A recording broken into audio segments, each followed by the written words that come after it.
Happy new year 2024 আপনাদের প্রত্যেকের খুব ভালো যাক এই শুভকামনা রইল। আপনারা দেখছেন জীবনের আলো অনুষ্ঠান। আজকে যে আলোচনা করব সেটা হচ্ছে এই দেখবেন যে অনেক ক্ষেত্রে আপনাদের সন্তান বা দেখা গেল বিবাহযোগ্য সন্তান যারা আছে তাদের হয়তো বিবাহ হচ্ছে না। এটা একটা বড় একটা সমস্যার জায়গা তৈরি হচ্ছে দিনের পর দিন, এবং ডিপ্রেশনের জায়গা তৈরি হচ্ছে। অর্থাৎ বিবাহযোগ্য সন্তান থেকে অর্থাৎ বিবাহযোগ্য জাতক এবং জাতিকা কেন বিবাহ হচ্ছে না, কি কারণ, অনেক ক্ষেত্রে সেটা অনুসন্ধান করতে গিয়ে অনেক কিছু জায়গা ধরা পড়ে। সেরকমই জন্মছকের অবশ্যই তার কানেকশান যেগুলো থাকে, দেখবেন যে কোনো কোনো জাতক জাতিকার হয়তো মাঙ্গলিক দোষ আছে। আমি এর আগে একটা এপিসোড আলোচনা করেছিলাম যে মাঙ্গলিক দোষের ক্ষেত্রে অবশ্যই বিবাহের ক্ষেত্রে বাধা হয় ঠিকই, কিন্তু কোনো কোনো ক্ষেত্রে যদি বিবাহটা বন্ধন করে থাকে কেউ, তাহলে সেক্ষেত্রে সে সকল জাতক জাতিকার বিবাহের যোগ তৈরি হয়ে গেলেও দিনের পর দিন বয়স শেষ হয়ে যাচ্ছে, বয়স চলে যাচ্ছে, কিন্তু বিবাহটা হচ্ছে না। এটা একটা কিন্তু সাংঘাতিক কিন্তু মানসিক একটা ডিপ্রেশনের কারণ বলতে পারেন। কারণ বিবাহ যদি একের পর এক হয়তো ছেলে আসছে বা মেয়ের পক্ষ থেকে আসছে দেখে বলে যাচ্ছে ঠিক আছে, তারপরে পরে গিয়ে বলছে যে না, তাতে এতে যার বিবাহের জায়গাটা রয়েছে তার ক্ষেত্রে কিন্তু মানসিক একটা চাপ তৈরি হয়, এবং তার মধ্যে একটা ডিপ্রেশন তৈরি হয়ে যায়, এবং ধীরে ধীরে তারা কিন্তু এগুলো আর ভালো লাগে না। তাহলে এই জায়গাটা আপনার সন্তান বা আপনার ক্ষেত্রে এরকম সমস্যা হচ্ছে না তো? এটাই কিন্তু আজকের আলোচনা, কেন হচ্ছে না। আপনারা তো চেষ্টা করছেন, এই যে বাধা বিপত্তি, এছাড়াও কি আছে, গ্রহ নক্ষত্রের কানেকশান আপনার জন্মছকে কি আছে। সাধু সর্প যোগ যদি কারোর ক্ষেত্রে থাকে তাহলে সেক্ষেত্রে কিন্তু অনেকের, যদি সাধু সর্প দোষ যদি সপ্তম ভাব দ্বিতীয় ভাবের কানেকশান পায় বা পঞ্চম ভাবে কানেকশান পায় বা দ্বাদশের কানেকশান পায়, তাহলে সেই সকল জাতক জাতিকাদের বিবাহের ক্ষেত্রে বিবাহিত জীবন যেমন খারাপ, বিবাহ হতে গেলে বাধা তৈরি হয়। কারণ এই সকল জাতক জাতিকাদের ওপর নেগেটিভ এনার্জি ক্রিয়েট করলে দেন অ্যান্ড দেন অ্যাকশান নিয়ে নেয়, এবং সেই জন্য দেখবেন যে এই সাধু সর্প যোগের কারণে সেই সকল জাতক জাতিকার খুব ছোটোর থেকে খুব ভোগে। মানে মানুষের সামনে নিয়ে আসলে সে কেউ যদি হয়তো খুব সামনে মুখের ওপর বলছে ভালো, তাহলে তার মধ্যে কিন্তু নেগেটিভ অ্যাকশান কাজ করে। তাহলে এই একটা যোগ যেমন রয়েছে, কোনো কোনো ক্ষেত্রে কোনো কোনো জাতক জাতিকার দেখবেন যে সপ্তম ভাবের অধিপতি, এবং সে দেখা যাচ্ছে যে নেগেটিভ কোনো ভাইব্রেট করছে, সেটা শনি কানেক্টেড হয়ে আছে বা দ্বাদশ কানেক্টেড হয়ে আছে বা ষষ্ঠপতির কানেকশন হয়ে আছে বা দেখা যাচ্ছে যে অষ্টমপতির কানেকশন হয়ে আছে। তাহলে সেক্ষেত্রেও কিন্তু ওই সকল জাতক জাতিকের বিবাহের ক্ষেত্রে বাধা হয়, বিবাহের যোগাযোগ হয়েও লাস্টে গিয়ে কেটে যায়। এবং তার সঙ্গে সঙ্গে তৃতীয় ভাব যদি ডিস্টার্ব থাকে তাহলে দেখবেন যে যোগাযোগই আসছে না। অর্থাৎ এই যে আজকে যে আলোচনা বিবাহ নিয়ে বলছি, তো বিবাহে দেখা যাচ্ছে কোনো যোগাযোগই আসছে না। বিবাহ তো দেওয়ার তো দূরের কথা, কোনোভাবে দেখা যাচ্ছে যে তার বন্ধুত্বর জায়গাও থাকলেও সেই বন্ধুত্বর জায়গাটাও কেটে যাচ্ছে। অনেক ক্ষেত্রে তো বন্ধুই হয় না, অনেক জাতক জাতিকারা যে বন্ধুই হচ্ছে না বা বন্ধু থাকছে না, বা তারপরে সেখানে কিন্তু সেই পরবর্তীতে যে স্টেপগুলো নেওয়া উচিত সেইগুলো তার সেই জায়গাটা আসছেই না, বন্ধুত্বর জায়গা। এটা নিয়েও অনেকে ডিপ্রেশনে ভোগে। আবার এই জায়গাগুলো যখনই হবে তাহলে জানবেন যে চতুর্থ ভাব পঞ্চম ভাব কোনো রকমের পীড়িত হয়ে গেছে, এবং তার কারণে সমস্যা হচ্ছে। এবং তৃতীয় ভাব যদি পীড়িত হয় তাহলে বলবো এই যে যোগাযোগগুলোই দেখবেন আসছে না। তাহলে এগুলোর কিন্তু সঠিক প্রতিবিধান করতে হবে। অনেক ক্ষেত্রে দেখবেন যে অনেক ছেলেদের ক্ষেত্রে বিবাহ করার মানসিকতাই নেই, যে বিবাহ করলে কি হবে, পরে গিয়ে কী সমস্যা হবে, বিবাহ করব না, তার থেকে ভালো আছে, এরকম একটা মুভমেন্ট মানে মানসিকতা তার মধ্যে তৈরি হয়ে গেছে। হয়তো প্রথমের দিকে কোনো রকমের আঘাত পেয়েছে বা কোনো রকমের সমস্যা দেখেছে তার জীবনের চোখের সামনে, এবং তার কারণে তার মনে হয়েছে এই জিনিসটা। এবং এই সকল জাতক জাতিকাদের দেখবেন শুক্র গ্রহটা ডিস্টার্ব জায়গা আছে। শুক্র যদি ডিস্টার্ব থাকে ছেলেদের ক্ষেত্রে, তাহলে সেই সকল জাতক জাতিকারা বিবাহ করতেই চায় না অনেক সময়। আবার এটা তো এক ধরনের, আরেক ধরনের জাতক জাতিকারা আছে তারা বিবাহ না করেই তারা ভালো থাকতে চায় বা ভালো করে নিজের লাইফটাকে কিন্তু এনজয় করতে চায়। এইরকম কিছু জাতক জাতিকা আছে। আমাদের জন্মছকে আমি বারবার বলি যে 27টা নক্ষত্র, 12টা রাশি এবং 9টা গ্রহের কানেকশান আপনার জীবনকে পরিচালিত করে। সেজন্য আপনি নিজে চাইছেন না, এটা চাওয়াচ্ছে গ্রহ নক্ষত্র। যাদের ক্ষেত্রে ব্যভিচারী দোষ রয়েছে তারা দেখবেন যে বিবাহ না করেই এরা বিবাহিত জীবন একটা বন্ডিং লাইফে তারা কিন্তু যেতে চায় না, সবসময় নিজের লাইফটাকে এনজয় করতে চায়। এবং সেক্ষেত্রে কিন্তু বাবা মা হয়তো সব সময়ের জন্য চেষ্টা করছে তার বিবাহের জন্য, কিন্তু সে কোনোভাবে মত দিচ্ছে না। তাহলে এই মত না দেওয়ার দু রকমের লক্ষণ, একটা শুক্র নিচস্থ হয়ে আছে ছেলেদের ক্ষেত্রে, সেই একটা কানেকশান। আবার একটা কানেকশান যদি মঙ্গলের সঙ্গে চন্দ্র কানেক্ট করে যদি ব্যভিচারী দোষ হয়, তাহলে সেই যোগের কারণে কিন্তু সেই সকল জাতক জাতিকারা তারা লাইফটাকে এনজয় করতে চায় বিবাহ না করে, বা বিবাহ বন্ধনে আবদ্ধ না হয়ে, বা কোনো দায়িত্ব না নিয়ে। তাহলে এই জায়গাগুলো কিন্তু অনেক ক্ষেত্রে তৈরি হয়। সেগুলো তার প্রতিকার প্রতিবিধান, সঠিক গাইডলাইন আমি বলছি, যেগুলো করলে, কারণ সব ক্ষেত্রে তো আপনি তাকে সেইভাবে সঠিক, আমি বলি না বারবার যে একটা জিনিস ধারণ করে রাখলেই যে আপনার সেক্ষেত্রে কার্যকরী হবে তা না। অনেক ক্ষেত্রে ধারণ করানো যায় না, সেক্ষেত্রেও তার সঠিকভাবে সেইভাবে প্রতিকার প্রতিবিধান করতে হয়।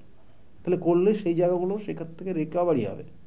আর কোনো কোনো ক্ষেত্রে দেখবেন যে অনেক জাতক জাতিকারা রয়েছেন যে খুব হট টেম্পার, মানে কাউকে যে মেনে নিতে চায় না। এই যে বিবাহিত, আমি এই জায়গাগুলো বলছি যে বিবাহ হচ্ছে না বা বিবাহিত এর ক্ষেত্রে কি সমস্যা হতে পারে, মানে সে একাই নিজেকে কন্ট্রোল করতে চায়। দেখবেন যে অনেক ক্ষেত্রে অনেক জাতক জাতিকাদের লগ্নে মঙ্গল, এই লগ্নে মঙ্গল বা মঙ্গলটা রাহুযুক্ত হয়ে আছে, বা অষ্টমে মঙ্গল রয়েছে এবং এই মঙ্গলের সঙ্গে রাহু যুক্ত হয়ে আছে।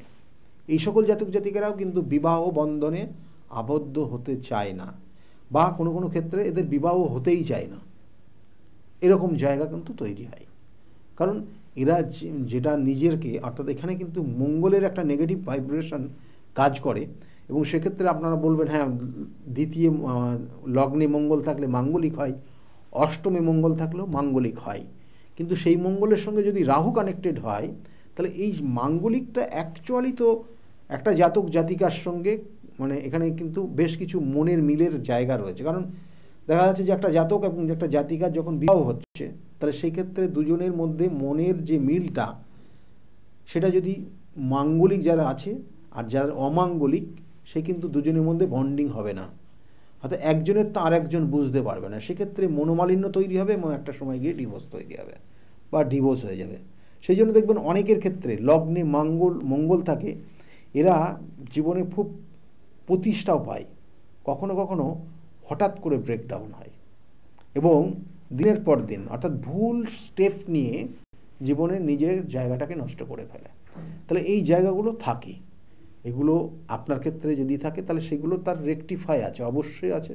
সঠিকভাবে মাথা গরম না করে শান্তভাবে আপনি চলুন, এবং সিদ্ধান্ত নেওয়ার ক্ষেত্রে চটজলদি কোনো সিদ্ধান্ত নেবেন না, ধীরে ধীরে নেবেন, দেখবেন ভালো ফল পাবেন।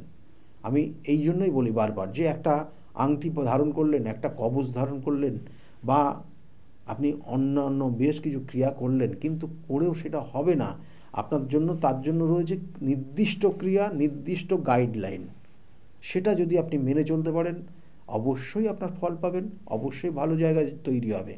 আর দেখুন, আরও কিছু কিছু কানেকশান রয়েছে যেগুলো বিবাহের ক্ষেত্রে বাধা হয় বা বিবাহিত জীবনেও সমস্যা হয় যদি, কারণ বিবাহকারক গ্রহ হচ্ছে বৃহস্পতি, এবং এই বিবাহকারক গ্রহ বৃহস্পতিও যদি কোনো রকমের নেগেটিভ কানেকশান পায় আপনার জন্মছকে, তাহলেও জানবেন যে বিবাহের ক্ষেত্রে বাধা তৈরি হচ্ছে। এবং দেখা যাচ্ছে যে ওই ঠিক একই ধরনের হয়তো কথাবার্তা এগোচ্ছে, কিন্তু লাস্টে গিয়ে ব্রেক করে যাচ্ছে, বা কারো ক্ষেত্রে বিবাহের করার মতো সেই মানসিকতাই তৈরি হচ্ছে না। সেজন্য সেক্ষেত্রেও বৃহস্পতির অবদান রয়েছে বিবাহের জন্য। সেই জন্য তারও প্রতিবিধানের সঠিক গাইডলাইন, আমি বারবার বলি, সঠিক গাইডলাইন আপনার জীবনকে পরিবর্তন করতে পারে। আর কোন কোন ক্ষেত্রে বিবাহ ক্ষেত্রে বাধা হয়, দেখবেন যে অনেক সময় জ্ঞাতি শত্রু থাকে। এই জ্ঞাতি শত্রু অর্থাৎ ষষ্ঠভাবে শত্রুর কানেকশন দেয়।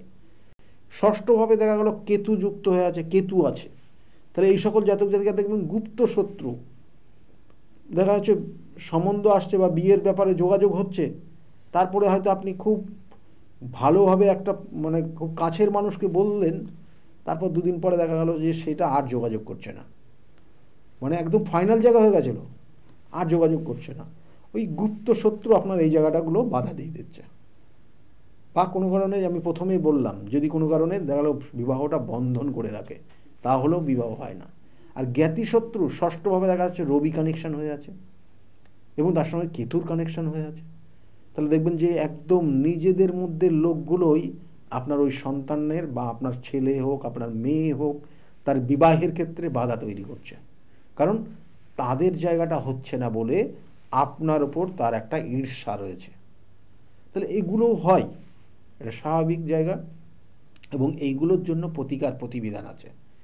সঠিক প্রতিকার, সঠিক কিন্তু ধারণ এবং সঠিকভাবে তার গাইডলাইন করলে এই জায়গার থেকে আপনারা বেরোতে আসতে পারবেন। যদি মনে করেন আমার সঙ্গে যোগাযোগ করবেন, আমার চেম্বারগুলো কিন্তু রয়েছে, আমি চেম্বারগুলো একটু বলে দিই যে প্রত্যেক রবিবারের দিন কাঁচরাপাড়া চেম্বার রয়েছে, 2টো থেকে 6টা পর্যন্ত চেম্বার রয়েছে। আর প্রত্যেক সোমবার ব্যারাকপুরে চেম্বার রয়েছে, ব্যারাকপুরে একদম স্টেশনের কাছে 12টার থেকে 4টে পর্যন্ত পাবেন। এবং ওই দিনের সেকেন্ড হাফ 5টার থেকে 8টা পর্যন্ত শ্রীরামপুরে চেম্বার রয়েছে। প্রত্যেক মঙ্গলবার কালীঘাটে চেম্বার রয়েছে, কালীঘাট লেক মলের কিন্তু পিছনে চেম্বার রয়েছে রাসবিহারী এভিনিউতে। এবং তারপরে হচ্ছে বুধবার এবং শনিবার করে বাইরের চেম্বার, কখনো বর্ধমান, কখনো বহরমপুর, কখনো মেছেদা, কখনো তারাপীঠ, কখনো শিলিগুড়ি। আপনার কখন কোন দিন কোথায় চেম্বার থাকছে নিচের যে স্কলটা আছে ওখানে দেখুন লেখা থাকবে। আর আপনাদেরকে ফোন করতে হবে, ওই বুকিং নাম্বারে ফোন করতে হবে নির্দিষ্ট টাইমের মধ্যে, করলে আপনাকে সঠিকভাবে গাইড করবে এবং আপনার নামটা অবশ্যই লিখিয়ে নেবেন। আর প্রত্যেক বৃহস্পতিবার চেম্বার রয়েছে, কিন্তু চেম্বার রয়েছে কৃষ্ণনগর, এবং হাওড়াতেও কিন্তু চেম্বার খুব তাড়াতাড়ি ওপেন হবে, সেটাও আপনারা লক্ষ্য রাখুন, ওখানে লেখা থাকবে কোথায় কবে কোন দিন পাচ্ছেন। আর শুক্রবার করে হাতিবাগানে চেম্বার 5টার থেকে 8টা পর্যন্ত থাকে, এবং শনিবার যেমন বললাম অন্যান্য দিনের মতো বাইরের চেম্বার থাকে। এই হচ্ছে চেম্বারের শিডিউলগুলো। যদি যারা যোগাযোগ করবেন অবশ্যই বুকিং নম্বরে ফোন করবেন। আর যাদের ক্ষেত্রে এই ধরনের বাধা বিপত্তি বিবাহের ক্ষেত্রে হচ্ছে না, কি করবেন? একটা করণ ক্রিয়া আপনাদেরকে বলছি, এটা করবেন প্রত্যেক দিন সকালবেলা করবেন, না হলে শনিবার মঙ্গলবার করবেন। কি না, আপনি শুকনো লঙ্কার বীজ সংগ্রহ করবেন এবং ওই শুকনো লঙ্কার বীজ প্রত্যেক শনিবার নাই মঙ্গলবার করে আপনার যে মেন গেটটা থাকবে সেই মেন গেটের সামনে আপনি অল্প করে ছড়িয়ে দেবেন, এবং এটা দিনের বেলা দেবেন, এবং দিনের বেলা দিয়ে ওটা ঠিক ওই দিনই রাত্রে ওখানে হলুদের গুঁড়ো ছড়িয়ে দিয়ে আসবেন। এবং যদি পুরো সম্পূর্ণ মানে একটা বর্ডার লাইন করে দিতে হয়, মানে লক্ষণ রেখার মতো এরকম লক্ষণ রেখা ওই হলুদের গুঁড়ো দিয়ে করে দেবেন। প্রত্যেক বৃহস্পতিবারের দিন দেবেন, আর মঙ্গলবার আর শনিবার করে, হয় শনিবার আর না হলে মঙ্গলবার, যে কোনো একটা দিন শুকনো লঙ্কার গুঁড়ো যে বীজ হয় সেই বীজটা অল্প পরিমাণ ছড়িয়ে দেবেন। আপনার বাড়িতে যদি কোনো কেউ শত্রুতা করতেও আসে তাহলে তার দেখবেন উল্টো রিয়াকশান হবে এবং তার ক্ষেত্রে শারীরিক সমস্যা তৈরি হবে, এবং ওই বীজ যদি মারিয়ে আপনার বাড়িতে এসে যদি আপনার ক্ষেত্রে শত্রুতা করতে আসে, আপনি হয়তো বুঝতে পারছেন না কে শত্রু, তাহলে বুঝতে পারবেন। আর তার সঙ্গে সঙ্গে হলুদের ওই বর্ডারটা দিলে বৃহস্পতিবার করে আপনার ক্ষেত্রে যত রকমের সমস্যা আছে এই বিবাহের সংক্রান্ত নিয়ে দেখবেন কিছুটা রিকভারি হচ্ছে। কিন্তু বারবার বলে থাকি যে সঠিকভাবে তার প্রতিকার প্রতিবিধান এবং গাইডলাইন আমি যেগুলো দিলাম সবগুলো টোটকা সাময়িক ফল দেবে, কিন্তু পার্মানেন্ট সলিউশন, পার্মানেন্ট প্রতিকার প্রতিবিধান এবং সঠিক গাইডলাইন অবশ্যই প্রয়োজন। যদি নিতে পারেন অবশ্যই আমি বলবো আপনার জায়গার থেকে আপনি বেরিয়ে আসতে পারবেন এবং আপনার নির্দিষ্ট লক্ষ্য পূরণ হবে। আজকের মতো এই পর্যন্তই। সকলে ভালো থাকবেন। নমস্কার।